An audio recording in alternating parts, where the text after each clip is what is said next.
Well, hello, everybody, and welcome to another episode of Chats with the Cats. I'm Brad Stone with soulandjazz.com, and I'm delighted to have with me jazz guitarist David Becker. David is an old friend of mine, and we're going to discuss just how old. He's a composer. He's an educator. He's a jazz guitarist. He's in the early years, I would say that your work was more jazz fusion oriented, and you do, jazz bop, post bop as well, and different forms of music. He's Grammy Award nominated, and I don't think it's hyperbole to say one of the world's great jazz guitarist. So David, really a pleasure to reconnect with you. Oh, my pleasure, Brad. I wouldn't have missed it for the world. This is great. Well, we started to talk about how long it's been, and I think now I'll give you my recollection, and then you can give me yours, and maybe the truth will be somewhere in between. But I think it was 1986, the David Becker Tribune, which was the trio that you had with your brother Bruce. You guys put out an album called Long Peter Madsen, right. And I interviewed you at KSJS FM at San Jose State University, where I was on the air at the time, and you came to San Jose and performed. I think it was 1986, which would make it 38 years. So that's true, but what you probably don't remember is when you were at Irvine, we played UC Irvine. We had the EP out on Warner Brothers that hadn't been released. That would have been 1984, which was prior to our first world tour going to Germany. And you kicked it off because we got that date, I believe, if I'm not mistaken, it was about April or May of 84. We did the recording in April of 84. It was a 5-song EP. And myself, Matt McFadden, and my brother came in the studio and did the interview with you before we did the gig there at UC Irvine. So that's my recollection. So, you're absolutely right. I had forgotten about that, and now it all makes sense because we knew each other before I moved up to San Jose, right. and that's why. And we brought you to UC Irvine, and did the interview on KUCI FM, where it was. I was a postdoc at UC Irvine at the time, and we brought you in, and I think you played at the Student Union. Yes, we played the Student Union, and I remember the gig very vividly because we talked about the upcoming European tour, which at that time I wasn't sure exactly how big or how many dates we would have, but that actually spawned a tour that we started in Germany in August of that same year, and it continued on through the States until December. So we must have probably put in about, probably 20, 30,000 miles from Germany all the way to the West Coast. And we did probably like 60 or 70 gigs. So, yeah. Tremendous. That was a good kickoff for the band. Yeah, and absolutely. You've been doing this thing ever since, and you've got a new album that's just come out, Gravitationally Bound. And I certainly want to talk about that. And then we're going to talk a little bit about your current tour. So, if I've counted correctly by doing a little research this morning, this is your 21st album. It's actually the 20th. I think the 21st would be if I had the EP, but I think it could be 21, but I thought 20, but We'll just say 20 because it's a round number, but yeah. All right, sounds good. And I got to listen to some snippets of it. I certainly haven't plowed all the way through it yet. I'm looking forward to doing that and definitely getting it on the air for you. But one track that I just really, really loved was Mercury. Yeah, that's a cool one. Well, this is all Gravitationally Bound came out of the Planets Project, which I've been doing now for the past 3 years. I was introduced to the Space Channel, the founder, Chad Mallam, and he asked me back then if I could improvise pieces for each planet. And so the idea was I went down to Brownsville, Texas to an empty theater because it was during COVID. And I did this TV show, which actually became Planets, where he would just say the planet and I improvised. And most of the things that are on Gravitationally Bound for each planet, the skeletal ideas of those improvisations have become those pieces. And they're still, to a larger degree, improvised because when I play, there's a structure to it, but it's not that I have to do it specifically like it is on the recording, which is great because it's all spontaneous as far as just what's going on. I do a lot of looping and which I've been doing a long time, but I've really gotten to a point now where I can take that concept and go from just one small guitar to a whole orchestra.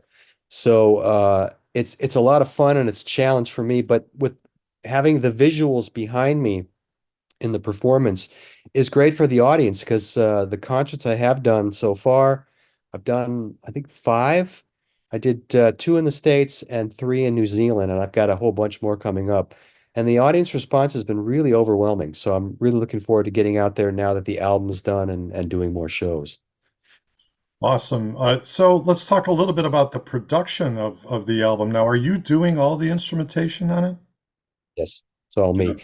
fact, it's all coming from my heritage guitar, with the exception on the title track, Gravitationally Bound, I did play a bass on that tune, and then I think I played a piano chord on Saturn. But everything else, all the percussion, all of the orchestral sounds, because it's coming from an ebow, all the guitar sounds are coming from just my heritage guitar, which is 35 years old this year. From it's the David Becker signature model, the prototype. So it's a well oiled machine. I've got close to 2 million miles on that thing, and it's tried and true. I mean, I'm able to get out there and take it all over the place. And having the chance to make this record was really great because I got to work with my old friend Ken Calais, who we worked on Siberian Express with and Third Time Around, as well as Jamaica. And I've known Ken, gosh, over 30 years. And he approached me to do the record in surround sound because he built a new immersive sound recording studio and mixing studio that they did Joni Mitchell's Court and Sparks in surround Mm. sound recently. They did Rumors as well, and they also did his daughter Colby, either one of her records or one of her singles. And then he reached out to me and said, "Hey, David, next time you come to LA, come to the studio and let's make some music." And wasn't quite sure what he wanted to do, and I was getting ready to go to New Zealand. And I said, "So what do you want to do, Ken?" He said, "Just come in and record something." And so I thought, well, I own the rights to the music of planets, the actual planets themselves. And so I went in and did, I think, Saturn. And I met his partner, Nittany Paris, whose husband is an astrophysicist, works with NASA. And I told them about planets, and they got all excited, and it turned into this record. And so I had all the nine planets, and then I decided to write a specific piece as the title track while I was in New Zealand. And the emphasis of that track is that there's one static chord and one static rhythm going through that entire piece of music, although it goes through a lot of key changes and different harmonic palettes. And that was to demonstrate that aspect of music. And I do that in the show because, the universe moves in a certain way and the planets move in a certain way. One specific planet can do one motion, but when the other ones are added, it adds a different element to it. And that's what's happening musically in that piece of music. So Very cool. So, David, tell us about your touring plans coming up. So we have I just finished here in Italy. It's a workshop concert that I just did here. It wasn't a Planets project. I did some of the music from that. But when I get back to the States next week, I will have a show on August 31st in Southern California, and then I have several other shows coming up. If you go to my website, you'll see them all. I've got one in Sellersville, Pennsylvania, one in the Dalles, Oregon, got one in Taos, New Mexico, one in Springfield, Illinois. We just added a show in Connecticut, and also we've got a show in Vermont coming up in November. And we're working on shows for Europe too. And I do plan to return to New Zealand next year because the shows were all sold out and there's a bigger interest to perhaps go to the South Island. So I'm just trying to do as many as I can. And with the album out now, we're going to get a little more visibility. So I'm excited about that. Well, that's great. I may have to fly to one of those West Coast gigs to see you. That'd be Uh, great. I could Love work that. that out. That would be really awesome. Yeah, Good. I failed to mention at the beginning of this chat that you're coming to us. So I'm in California, but you're in Italy, so we're 9 hours apart. So it's a little bit late in the evening for David, and but he's gracious enough to accommodate us at this time. So My pleasure. how's it been in Italy? It's been good. It's been really hot and humid, but it's been great. I do this master class every year in a little town called Fellina Valdarno, which is about 20 minutes south of Florence. Actually, I'm in Florence right now, but Sting lives about a quarter of a mile from the place that I go to. And I actually was at his house a few years ago for his birthday. But it's a beautiful area over the winery, and I do this guitar master class, and then the concert is on the terrace for the participants of the workshop and also the people from the town. And I just did that Friday night. So that's always a fun thing to do. It's interesting that you mentioned Sting. So a few years ago, I was with my very best friend and his family and my godson, and we were in Tuscany. And it was pointed out to me that Sting's villa was in the up in the hills above us. We stayed at this beautiful villa, and we were, we saw his place from our place. So that was Oh, really spectacular. And you posted, I think you posted, well, this morning my time, a wonderful pasta dish that you were partaking in. yes. I was in Florence. Well, I actually went into the city to the old city to just kind of walk around. Usually Lori goes with me, but yeah, she didn't come this time. So I just wanted to go in there. And we met a nice gentleman who became our taxi driver, but he's also become sort of a friend. And he met me there, and we had coffee, and he drove me back. But I decided to have some spaghetti. So as I love pasta, so it was a great way to finish out the trip. Getting back to your tour, I just want to remind the listeners and the viewers. I believe, correct me if I'm wrong, your website is davidbeckertribune.com. Is that correct? Correct. Yeah. Yes, and there's all the links to all the social media, to the Facebook. There's a Facebook fan page. There's an X or Twitter page. There's Instagram. There's a YouTube page. And if you want to follow everything, we update the website to include all the latest dates, also links to all of the things like this, news and information. There's also a link to a lot of the updated videos. In fact, there is now on YouTube a link from a venue I just played near Baltimore where they filmed the whole concert of Planets. And they did a really nice job of putting together the videos with the live performance. So if somebody wants to see that, they get an idea of what Planets is all about. Yeah, that's great. Once again, davidbeckertribune.com. That was the name of your original trio, which you still Yes. use, Which we so still use. Yeah, I mean the band is still we're still active to a certain degree. I mean, we haven't done anything since 2020. My brother retired from touring in 2017 or 2018. And then I've been using a drummer in Germany for the European dates. And we had actually a string of dates in January of 2020, but then the pandemic hit and that kind of put everything on ice. But in a way, it gave me a chance to retool, which allowed me to be able to do this Planets project, which I love doing because even though it's just me, it's a challenge. It's like playing with a band because I'm doing anything from solo guitar to this complete orchestration, and it's all live. Nothing is pre-recorded. I don't ever want to do that. It's all coming from whatever happens in that moment, and it's great. I mean, I love doing it, and I'm always grateful for the fact that the response to what's happening musically and visually is beyond anything that I've ever imagined, and I'm just grateful to be a part of it. Well, I would really encourage our listeners and viewers to check out, first of all, check out Planets, which was your previous album. Check out the new one, Gravitationally Bound, as I'm going to be doing. And also check out your earlier works. I've got a few of them up in back of me, you might have noticed, ones that I dug out of my library, early Yeah. David Becker Tribune albums. And I got to go back and listen to those again. I love those albums so much and played them a lot on the air back in those days, but going to have to do that again. So I'd encourage people to check out your whole discography and I appreciate it. you know, that'd be great. So We have a big catalog. Yeah, we're lucky that we have a big catalog. I mean, it's interesting to go through a lot of it because I get a lot of emails from guitar players, and it's funny because Jim Donica was actually in Tuscany with me for a couple of days visiting, and he said that a guitar player that he plays with in New York, who I actually met when I was doing a concert, said that Long Peter Madsen was the first jazz guitar record he bought.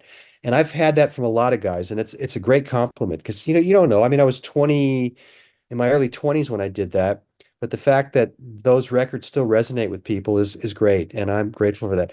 I also want to mention I just recorded a duo record with Paul Wertico, which will oh, be out next year. So that's another project, but we'll save that for another time. So well, very cool. I guess given that you're living in Illinois now, then you're kind of close to Paul, where yeah, Paul lives. Yeah. yeah, Yeah. we decided I've known him a long time, and I reached out to him and said, "Man, we should get together." And he said, "Yeah, we should record something or play something." And we went in the studio and just kind of improvised. I wrote a couple little things, but it's a interesting project. So that'll hopefully see the light of day next year. So Very nice. We'll look forward to that. Now, I warned you that at the end of this, I was going to ask you a question that I'm going to ask everyone, and that is, do you have a recent movie or book or album that you've listened to that is kind of resonating with you? yes, yes, and it's funny because it's something I had wasn't on my radar, but I was at home with Lori, and I was kind of zapping around some of the channels that we have, and I stumbled across a documentary, and I had seen it advertised on Joan Jett. And now I know the bass player of the Runaways, Jackie Fox, whose real name is Jackie Fuchs. We met many years ago. She went to high school with my brother, and I knew her sister. And when I met her, she had kind of distanced herself from it, but she told me some stories about it. And I didn't know much about Joan Jett, but it was really interesting because she went through a lot to come from that the Runaways and to go through all that nonsense that she went through and to build her solo career. Man, it's incredible. It really had a great appreciation for what she's all about. And it's sometimes when you're not, I knew little bits and pieces of it, but the in-depth amount of things that she has pursued and just her overall uh, passion for what she does is really great. So I would put her up there with anybody like Herbie Hancock or Pat Metheny or Wes Montgomery in what she does because it's truly something very unique. And I'd recommend watching the film because it's eye-opening on a lot of levels. Well, very cool. I'm going to have to check that out. Well, David, it's been an absolute pleasure to have a chance to chat with you, reconnect. I want to thank you for your time and being with us. And I really do hope that we get to see each other in person sometime, whether it be in Illinois or California or Italy Would or love that. That'd be Germany, great. where you used Or to yeah, live. or maybe some airport lounge somewhere. You never know. That's right. That's right.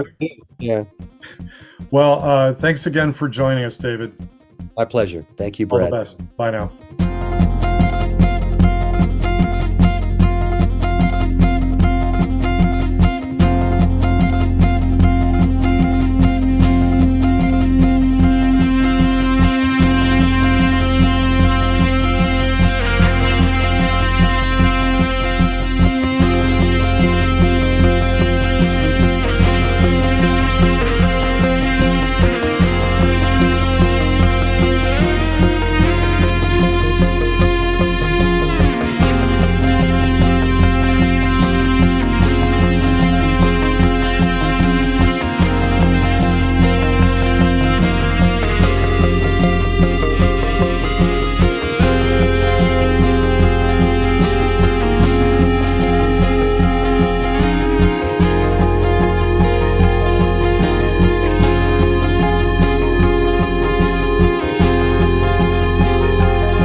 www.soulandjazz.com.